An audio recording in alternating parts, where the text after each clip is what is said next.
Hello viewers, welcome back to my channel Rumi's recipe. আজকের পর্বে আপনাদের জন্য নিয়ে এসেছি ঈদের স্পেশাল দেশি মুরগির রেসিপি। আলু দিয়ে দেশি মুরগির ঝোল বাঙালিদের প্রতিটা ঘরে ঘরেই হয়ে থাকে। আমার মতো যারা ব্রয়লার মুরগি পছন্দ করেন না তাদের জন্য এই রেসিপিটি একবারেই পারফেক্ট হবে। আর আলু দিয়ে দেশি মুরগির ঝোল আমি মনে করি সবাই পছন্দ করেন। আর এই রেসিপিটি নতুন রাঁধুনিদের এবং ব্যাচেলরদের জন্য অনেক হেল্পফুল হবে। তাহলে চলুন পুরো রেসিপিটি দেখে নেওয়া যাক।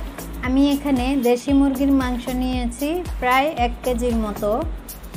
তো প্রথমে চুলায় একটা প্যান বসিয়ে দিয়েছি, এর মধ্যে 3 টেবিল চামচ পরিমাণ সরিষার তেল দিয়ে দিলাম। এই রান্নাটি আমি সরিষার তেল দিয়েই করব। এখন দিয়ে দিচ্ছি 2টো তেজপাতা, 2-3টে এলাচ, কয়টা কালো গোলমরিচ, দারচিনি দিয়ে এগুলোকে একটু ভেজে নিব। এরপর দিয়ে দিচ্ছি 1/2 কাপের একটু বেশি পেঁয়াজ কুচি। পেঁয়াজ কিছুক্ষণ লাল করে ভেজে নিচ্ছি। তো আপনারা চাইলে এখানে কিছুটা পেঁয়াজ বাটাও দিতে পারেন। আমি পেঁয়াজ কুচি দিয়েই এই রান্নাটি করব। পেঁয়াজ ভাজা হয়ে গেলে এখন এর মধ্যে একে একে মশলাগুলো দিয়ে দিব। প্রথমে দিয়ে দিচ্ছি 1 টেবিল চামচ পরিমাণ রসুন বাটা, 1 চা চামচ পরিমাণ আদা বাটা, 1 চা চামচ পরিমাণ লাল মরিচের গুঁড়া, 1 চা চামচ পরিমাণ হলুদের গুঁড়া, আর দিয়ে দিচ্ছি স্বাদ মতো লবণ। তো মরিচের গুঁড়া আপনারা আপনাদের যেরকম ঝাল পছন্দ করেন ওই অনুযায়ী দিবেন। এখন সবগুলো মশলা খুব ভালো করে কষিয়ে নিব। আমি কিন্তু এখানে সব মশলা একেবারে দিব না, একটু একটু করে দিয়ে কষিয়ে নিব।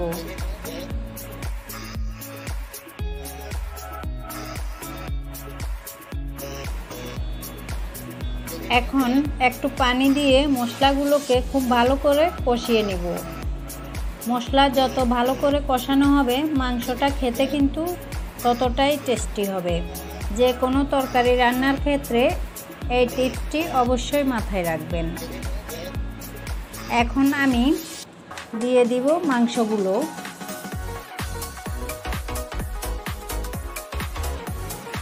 মাংস কিন্তু আমি আগে থেকে কেটে খুব ভালো করে ধুয়ে পরিষ্কার করে রেখেছিলাম। এখন দিয়ে মশলার সাথে খুব ভালো করে কষিয়ে নিতে হবে।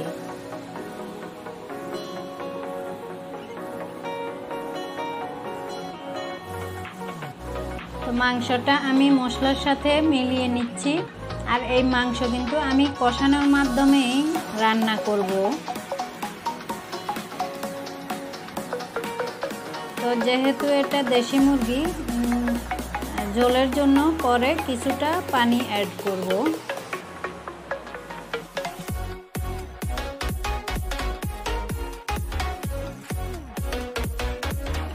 এখন ঢাকনা দিয়ে ঢেকে মিডিয়াম আঁচে 10 মিনিটের মতো কষিয়ে নিব।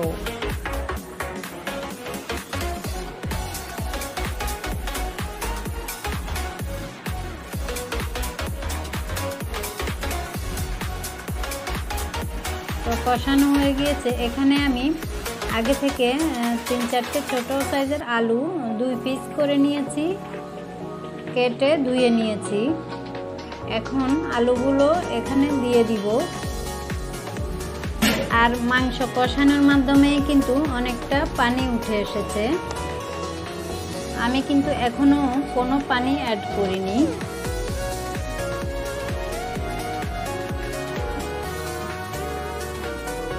এখন মশলার সাথে আলু মাংস খুব ভালো করে কিছুক্ষণ কষিয়ে নিব।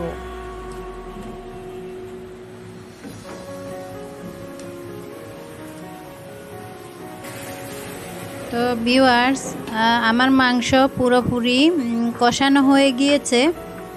এটা কিভাবে বুঝবো? তেল যখন উপরে উঠে আসবে তখন বুঝতে হবে মাংসটা খুব ভালোভাবে কষানো হয়ে গিয়েছে। এ পর্যায়ে দিয়ে দিব 1 চা চামচ জিরা গুঁড়া, 1 চা চামচ ধনিয়া গুঁড়া। এখন দেওয়ার কারণে মাংসের কালার ঠিক থাকবে, খুব সুন্দর একটা কালার আসবে আর কালো হয়ে যাবে না। এখন দিয়ে দিলাম 2টো শুকনো মরিচ, দিয়ে এবারে খুব ভালোভাবে মাংসের সাথে মিশিয়ে নিব। এই টিপসটি অবশ্যই ফলো করতে পারেন, এতে করে মাংসের কালার খুব সুন্দর আসবে।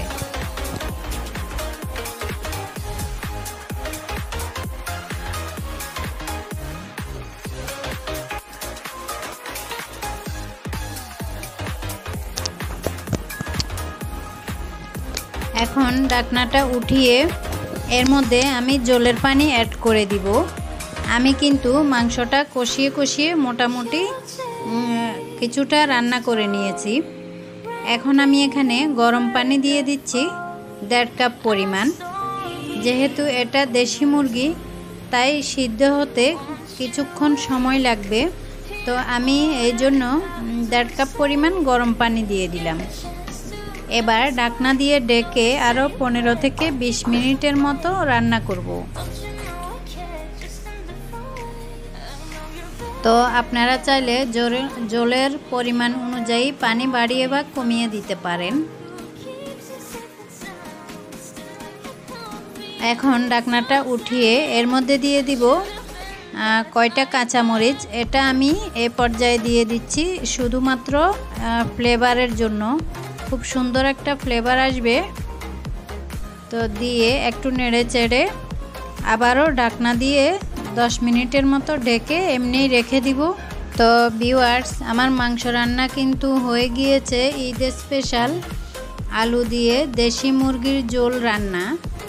তো আপনারা এই ঈদে এই রেসিপিটি অবশ্যই ট্রাই করতে পারেন, আশা করি ভালো লাগবে। আর মাংসের কালারটা দেখে বুঝতে পারছেন মাংসটা কতটা মজার হয়েছে।